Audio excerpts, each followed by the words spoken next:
2 മണി ഇതാ നോക്കിയാ സമയം 2 മണി കാണുന്നുണ്ടെങ്കിൽ ഇല്ലെങ്കിലും വിശ്വസിച്ചേ പറ്റൂ. നമ്മളിതാ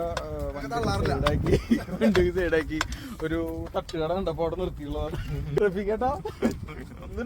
മോനെ ഒന്നും പറയണ്ട.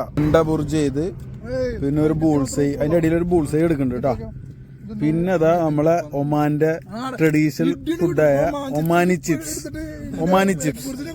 വാവ്, ഒമാൻ ചിപ്സ് ഉപ്പുണ്ടെന്ന് പറഞ്ഞിട്ട് എന്റെ ബുർജിന് കുറ്റം പറഞ്ഞു. ഞാൻ സമ്മതിക്കും. ഒമാൻ ചിപ്സിൽ നല്ല ഉപ്പുണ്ട്. ശരിയാ. അപ്പൊ നമ്മളെ കുക്കിംഗ് ഏരിയ നമ്മളെ വണ്ടി തന്നെ സെറ്റാക്കി. ബുൾസൈ കാണാനില്ല.